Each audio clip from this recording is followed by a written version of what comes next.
Hello everyone, my name is Amir Reza Mohammadi. Today I'm pleased to present our work conducted together with my co-authors Andreas Peintner, Michael Müller and Eva Zangerle, titled Beyond Top-1, Addressing Inconsistencies in Evaluating Counterfactual Explanations for Recommender System. So in this paper, we focus on the evaluation of a special type of explanation for RecSys called Counterfactual Explanation, or shortly CF. So what is CF?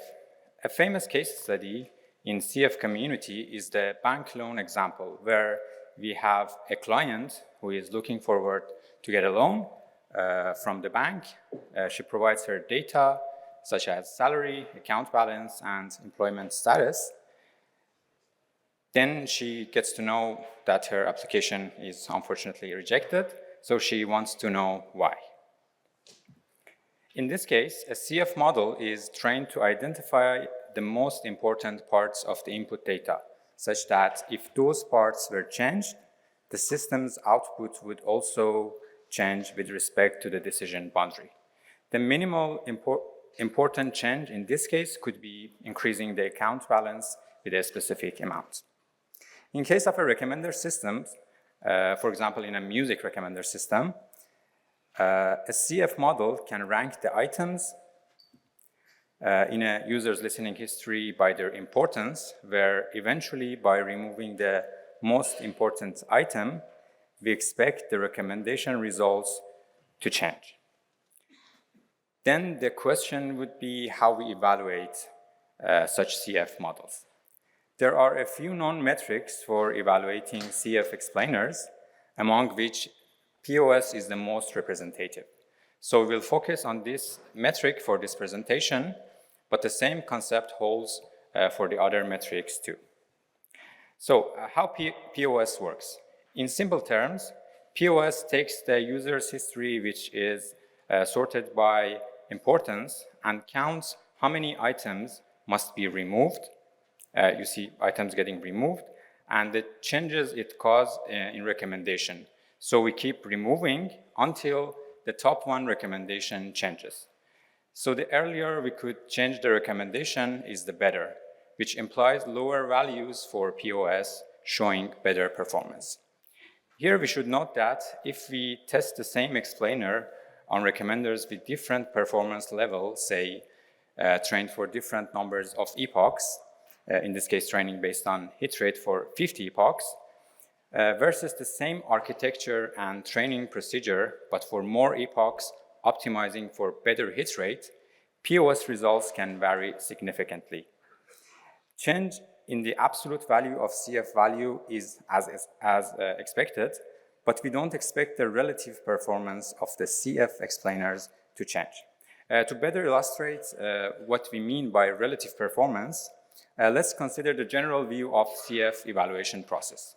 We first train the recommender on data, then train the explainer using the recommender, and then evaluate the explainer. Now imagine 3 recommenders with same architecture, but with different performance levels based on hit rate. And for simplicity, let's call these recommenders gold, silver, and bronze recommenders. Our hypothesis is if the ranking of explainer methods performance remains consistent across bronze, silver, and gold recommenders, then recommender performance does not impact the evaluation of explainer methods, and the evaluation is consistent. But the experiments show that's not the case. As you see in these tables, the bold values show the best performance of each metrics, and with the change in the performance of the recommenders, 2 different methods, in this case LXR and cosine, outperform other models. In our paper, we addressed this inconsistency and came up with a simple yet effective solution. Just simply go beyond the top-1 and consider the effect of removals on lower ranked recommendations as well. Considering only the top-1 recommendation overlooks the key characteristics unique to recommender systems and amplifies prediction uncertainty and randomness. More specifically, by going beyond top-1, we mean doing the same calculation we have done for the top recommender on the lower ranked recommendations in a weighted sum fashion, which is a tiny tweak in the general process. As you see here, by considering the top 3 recommendations, Elixir outperforms other models consistently over recommender changes. The pattern is more visible here, where by extending the evaluation to lower ranked items, the performance fluctuation decrease and the results are more consistent. On these figures, we see the performance of different models shown by each line based on POS on 4 levels of recommendation performance on the x-axis. As depicted on the first figure from the left, which is based on the top 1, we have a higher fluctuation in performance of the models. As we go further, considering the higher order recommendations, we see that the results are more consistent.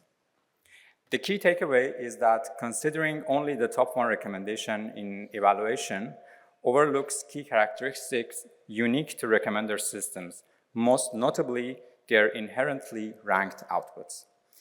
For more details, please check out our paper, and thank you so much for your attention. I will start off with a question of my own.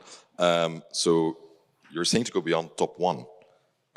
So how far should we be going into the list? Do we do top 2, top 3, top 4? How would you determine what that value should be?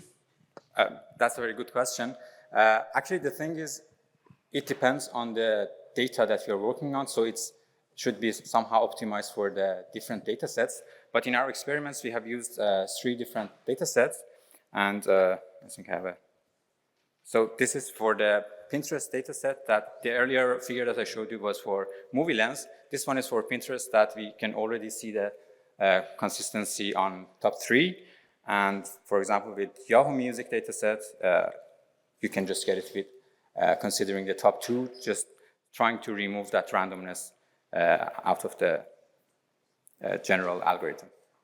There's a question asking, how do you determine which item is the most important in the user history?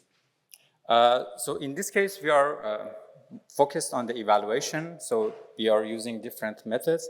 But like, for example, Elixir is focused on masking algorithms, or with cosine, we mean cosine similarity between the different user items that we consider which one could be most related to the output. But in general, I mean, this is not the focus of our paper, but the methods that we are considering here include the state-of-the-art performance like Elixir, and some similarity approaches, and other well-known like methods in the community of CF for RecSys.